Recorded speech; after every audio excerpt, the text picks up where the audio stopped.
guests to try out our hand washing facility.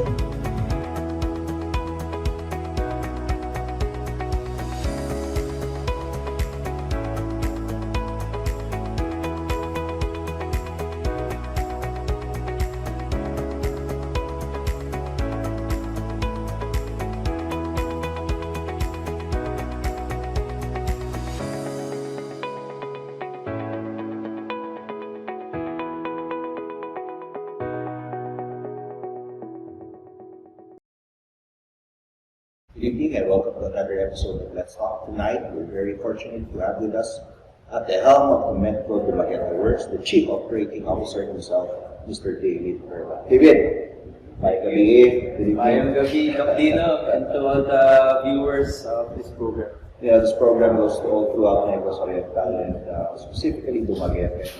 So, this will be an opportune time for us to talk about certain things about what Metro Dumaguete Works is doing. After it took over operations, I think that this is February 1, 2021. And of course, for us to be able to detail exactly what the plans are and what are the developments in store as far as water services is Dumaguete City is concerned. Now, David, para may idea sila, let's talk briefly about yourself first. So, sige, before joining Metro Pacific Dumaguete Water, I was with Aboitiz. Okay. Aboitiz Infra Capital, wherein I was tasked to develop a bulk water project in Davao. It's the biggest bulk water project, 300 million liters per day, and right now it's ongoing construction. I believe it will be online 2022. So we started to develop that project last 2014 pa. And after that project, when we started construction, when Aboitiz started construction, I was then assigned to Lima Water to handle the industrial estate of Aboitiz Infra Capital. Ano yung background mo specifically? Ako, graduate ako na finance, management of financial institution. Wow. Then, after college, I joined Manila Water. Doon ko natutunan yung engineering side of water, yung utility. I was a cadet trainee, management trainee of Manila Water and Ayala Company. And I was tasked to handle 20,000 accounts up to 40,000 water service connections. In your company, among all those that holding the same position as yours, or maybe others that may be above you, but ikaw yung pinpoint para punta dito. I mean, you're not from Dumaguete, right? Yes, that's true. Before kasi, I'm handling water service provision sa Manila Water, sa Antipolo business area. And after which, meron ako 6 years stint dun. Then after which, na-assign ako sa main office. I was tasked to handle business development outside Metro Manila. Okay. So, I was assigned to Clark. I was part of the team who acquired Veolia, the water company in Clark. Then assigned to Bohol and other various parts of the country to develop businesses for Manila Water. Then yun nga, na-assign ako, kinuha naman ako ng Aboitiz. Okay. Water pa din, sa Davao, nag-develop ko ng bulk water provision. And we operated an industrial company when I was with Aboitiz. Then, sabi ko nung nasa Aboitiz ako, parang gustuhan ko yung magtrabaho sa outside Metro Manila. Gusto ko naman yung medyo provincial vibe. Kasi assigned ako sa airport New Bohol Airport, International Airport. And I was getting a hang of it and parang naisip ko, gusto ko na yung gantong buhay. While working in a corporate entity, nasa provincial setting ako. Before we go into nitty-gritty of things, how do you find Dumaguete? Very peaceful, Yes. people are very hospitable, very friendly. Dumaguete itself, parang best of both worlds. You can go to mountainous area Yes. sa Valencia. May enjoy mo yung mga beaches sa malapit sa Dawin, Yes. Bonggita. Yes. So you've been around? I've been around. I'm a diver kasi. Wow, okay. Nag-dive ako sa Dawin, Bonggita. And you're a triathlete. And a triathlete also. Wow. Match na match that you're in Dumaguete. Anyway, let's talk about Metro Pacific Waters. No? And para magka-idea yung publiko about how it came about, and then in MPW, what does it bring to the table? Bakit among all companies dealing with water services, kayo yung nakikita? So just to give you an idea, Metro Pacific Water is a sister company of Maynilad. Okay. Maynilad is the water concessionaire in the west zone of Metro Manila, the greater majority of NCR. So, yun, nabuo yung Metro Pacific Water, ito yung mga water businesses outside of that west zone of Metro Manila. So, Metro Pacific Water operates businesses in Vietnam, Iloilo. So, Iloilo, we have the bulk water provision also to Metro Iloilo Water, which is also our company. It's majority owned by Metro Pacific Water, and distribution company din siya, meaning we provide water right to your doorstep to every household. We also operate in Cagayan de Oro. It's a bulk water company providing bulk water naman to the water district, which is Cagayan de Oro Water. Now, we operate industrial estates, water and wastewater provision in Vietnam, or entities in Vietnam. So, with that experience, we bring to the table yung vast experience namin sa Manila. And we want to bring it here in Dumaguete and improve services. And I understand, first month po pala, there was a major rehabilitation of pipelines. Maybe you can talk about that. Well, not major per se, no, but we found out that the problem is immense. Just to give you an example, when we studied Dumaguete, our baseline assumption for non-revenue water was at 27%. Meaning yung losses or yung tapo. We were... Caused by what? It's a combination of illegal connections, commercial losses, meaning, and physical losses, yung mga breakage, burst, invisible leaks, ganyan. So, when we studied Dumaguete, our assumption was 27% yung losses. But when we assumed operations last February 1, we found out that the water losses was at 46%. Meaning, half of the water we generate, almost half of that water is lost in the system. Either through pilferage or leakages. Now, since, as I've said, since you took over the bundles of water services in Dumaguete City, what were, aside from the pipelines and waste stations, what were the realities really of handling? I mean, we're talking about the organization itself. So, ano yung mga quote-unquote sakit ulo na dumating sa'yo na you were able to resolve immediately? Sobrang dami. Right now, yung pagtapak pa lang namin yung organizational change. The way we do business, no? Kasi almost 90% of the employees came from the previous water district. Yes. So, yung organizational mindset and how we do things, how we do business. Yung culture change, that's the biggest dilemma that we had. But slowly but surely, because very capable naman yung mga employees natin. And we introduced some best practices and we married both advantages. Them having an expertise or your current mindset and knowledge of the system.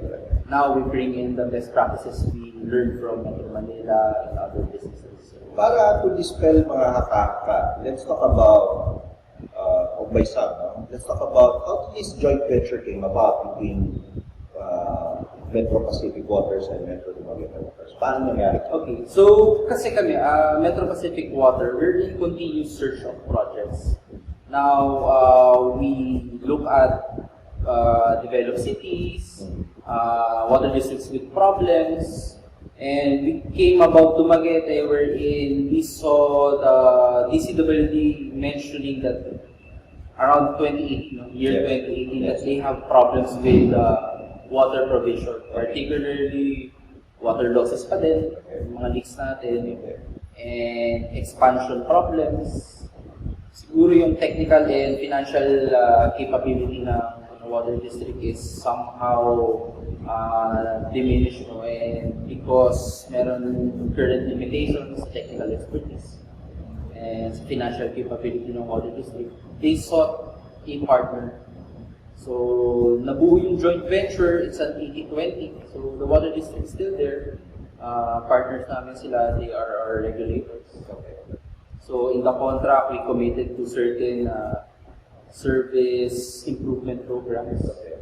For example, we promised to bring down NRW by X percentage or improve water pressure to 10 PSI. Those are part of our commitments because as you would know, baka kayo naka-experience kayo ng low water pressure sa mga bahay-bahay. Less than 5 PSI yung mga ibang bahay. And we commit to improve that to 10 PSI. 10 PSI, just to give you an idea, it would reach the second floor of your household. Napalakas. Yeah. Ang 1 PSI kasi is about 0.7 meters. So multiply that by 10. So ngayon, ano yung sitwasyon ngayon? Before you came in or right after you came in, ano yung, shall we say, PSI? Ngayon, may mga parts tayo na almost zero. Yung mga problematic area namin sa Patinggil, mga town area, nagre-record na naman siya ng 1 PSI of pressure. Okay. Caused by? Caused by systems leakages. Meron din yung configuration ng system mali. Okay. Meaning, mali yung sizing ng pipes, ng service pipes. Yan yung mga halo-halong problema talaga. Puro technical. Of course, part of your culture is being sensitive to your clientele. Yes. Okay. Yun naman talaga. I'm sure your company really is very sensitive to feedbacks coming from clients, which means that Dumaguete community. Okay. Now, social media has been the way, and most common questions that arise, which I would like to ask you, is that there has been, since you took over, there's been frequent water stoppage or interruption. Maybe you can clarify that here. So, water stoppage or water interruptions are caused by two things: scheduled and unscheduled interruptions. Okay. Unscheduled interruptions are caused by, for example, road diggings, then yung contractor tinamaan yung pipe namin. That's an unscheduled interruption. Or sumabog yung motor namin or yung deep well pump namin. That would also cause an interruption. Okay. Ngayon, ang scheduled interruption naman would be maintenance. So, ano yung mga causes nito? So, yun nga, kung makikita niyo yung roads natin, maraming road diggings. Minsan tinatamaan ng road contractors. So, yun yung unang cause. Pangalawa, meron din tayong mga low pressure to no water areas because napakataas ng leaks natin. Okay. Nasa 46% nga. And because of that, we have to plug leaks muna before we can send the water to your doorstep. So, yan ang mga problemang naharap natin. And also, yung configuration kasi ng water system, yun pa lang, medyo may problem na kami. What we're trying to do, and what we would like to seek the understanding of the public is that we're continuously studying kung ano yung perfect, well, not naman perfect, pero optimal configuration of the water system para evenly distribute namin yung pressure and water availability. For the public's information, may timeline kayo pinapalaw. Yeah. So, dun sa contract, meron kaming service level commitments, service level agreement, wherein we have to deliver 10 PSI of pressure by year 5, for example. Okay. 24 hours of water by year 5. So, basta ang massive improvement will come from year 1 to year 5. Okay. What we can promise is that your service provision will improve in a span of 5 years. So this comes directly from the Chief Operating Officer himself. Okay. So this we can commit to that. Yep. Okay. That's very good to hear. Okay. So konting pasensya. Okay. Now, some would say that since you took over the water services operation of Dumaguete City, ito subjective to opinion of one of those that water services worsened. There is intermittent water supply or low pressure, which you have answered. Maybe you can again reiterate to them what. Yeah. We acknowledge that problem kasi I myself previously were experiencing no water. Dati sa Motomoke, I was renting an apartment in Moto. Yeah. And during nighttime, 7 p.m., wala nang tubig. So, that's my biggest dilemma and it became very personal to me. So, kahit ikaw victim ka rin. Ako, victim ako eh. Kaya, minsan, may balde akong malalaki. Nag-iipon akong tubig. So, it became personal to me and sabi nga namin, we have committed to improve services in span of 5 years. Pero, ang makukomit namin, within the span of 2 to 3 years, pressure will improve, water availability will improve. How? We will add or we will ensure that we will be adding additional supply coming from our existing vehicles. So recently we just concluded a technical study wherein we can optimize the yield of our vehicles and increase. So just to give you an idea, our supply right now is at 40 million liters per day, and we found out that we can increase it to additional 5 MLT just by optimizing the yield of the vehicles. Another one, increase in pressure. Yes, there are areas that are enjoying yun nga, 0 PSI. Pinag-aaralan namin yan together with our engineering team kung ano yung pwede naming ma-resolve. We are prioritizing the installation of reservoirs. So pag may reservoir kasi, meron kang proper storage. Parang yung sa bahay meron kang balde.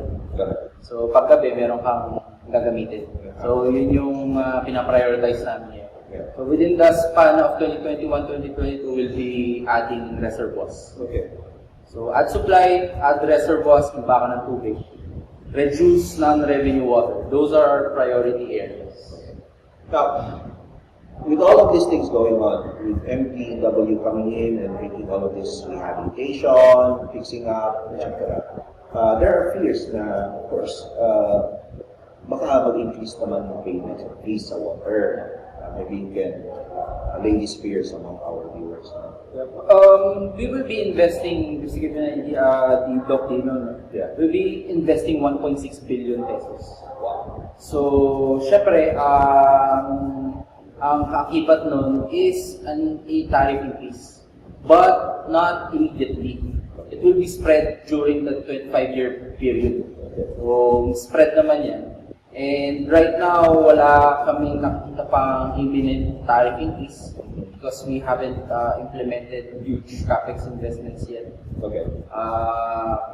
So, no tariff increases in the immediate term, but there will be in the future. Okay. But the process will be very tedious.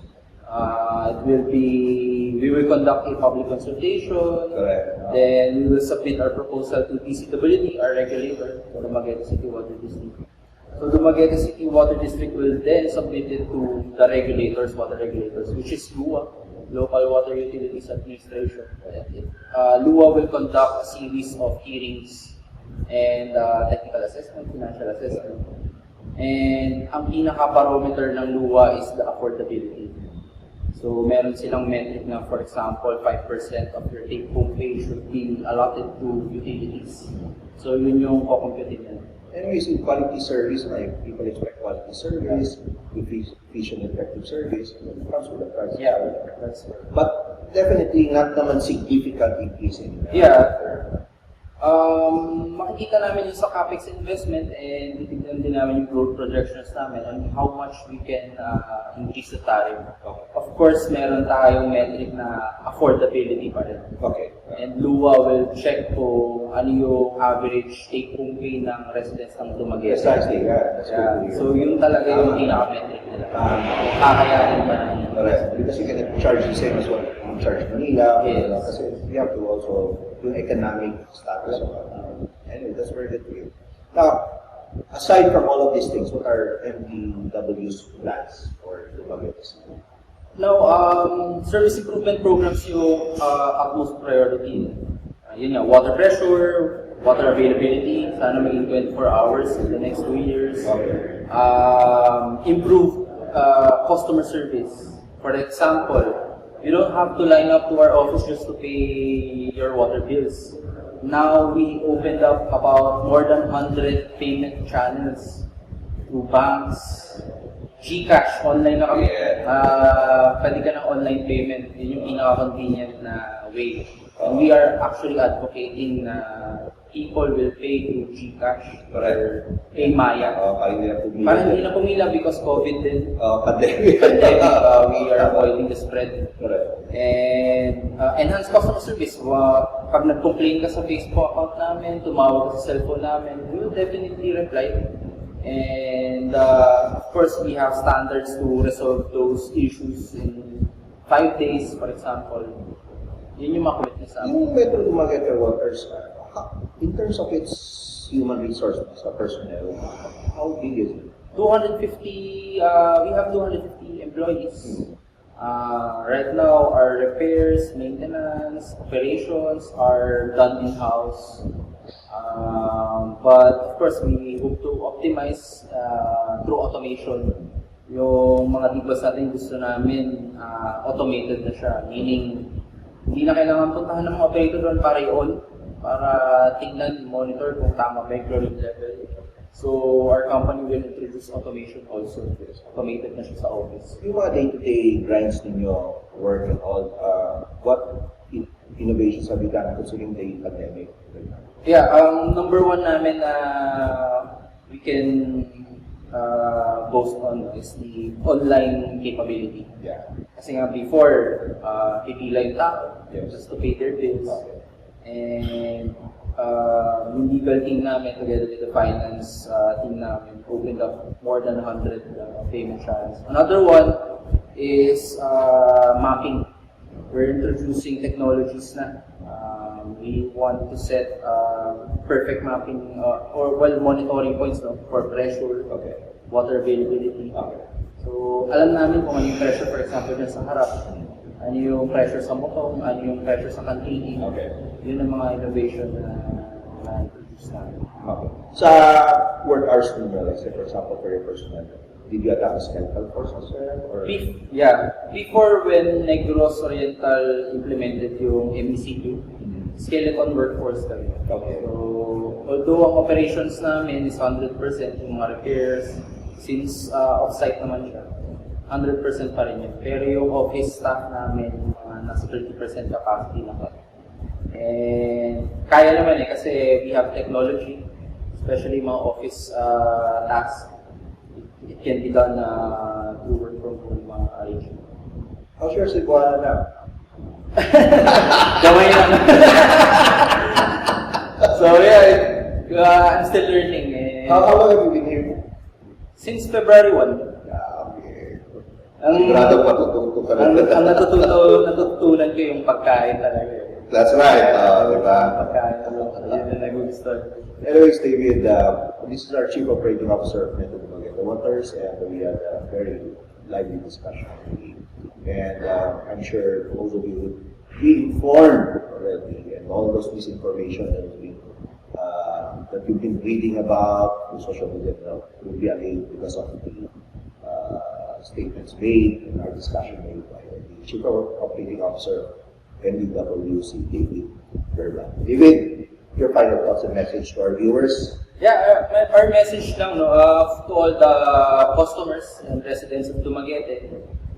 Please, we would like to solicit your understanding because we do acknowledge that you are experiencing a lot of water problems in terms of water pressure, water availability, or how fast we address your concerns and billing concerns. But we promise to improve on those in span of 1 to 2 years and even 5 years. We would like to improve water pressure by as much as 10 PSI. We promise to provide 24/7 in a span of 1 to 5 years. And yun nga, service improvement programs such as customer experience in paying their bills, not lining up to our office just to inquire about things. You can message our Facebook account, you can call our 2 new cell phones, our telephone lines. So marami ng channels. Just be patient and just call us and message us if you have any problems with regard to your water provision. And also, we would like to seek for your support in locating leaks. Kasi ito yung biggest problem namin, locating leaks. We have a small team of NRW engineers, repair team. mga 50 personnel yan. But of course, hindi lahat ng leaks nakikita namin. Minsan underground yan, minsan it doesn't surface at all. So if you see any leak, just report it to us and we'll address those. Kasi NRW, that's our main battle for this year. We hope to reduce it with as much as 35%. Ngayon kasi 46% loss. Mahirap tanggapin. Well said. David, daling salamat for being Maraming guest salamat, tonight. Dok Dinno. And anytime you want to inform the public and inform Negros and Tanong against about what we're doing, the developments and the departments that we're doing, please feel free to Thank you. have us on. Thank you, Dok Dinno. Thank you. So that's our episode for tonight. Please do continue to like and check us out on our Facebook, Twitter, and Instagram. And please do subscribe to our YouTube channel, shown here on screen. So be well, everybody. Good night.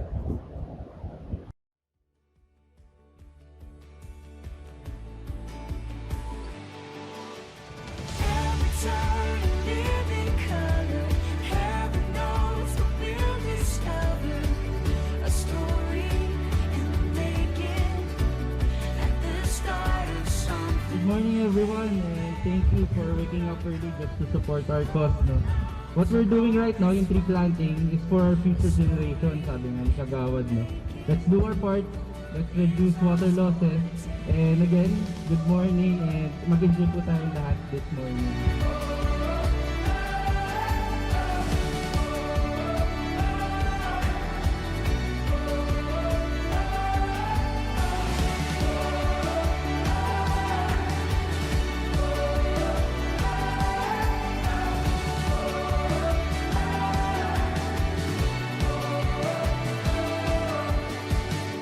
Rising sun hits the sky. Take these hopes and hold them high. Every time you live in color, heaven knows that we'll discover a story in the making, at the start of something later than we could uncover. Holding on to all this wonder, a story in the making. The world is ours for the taking.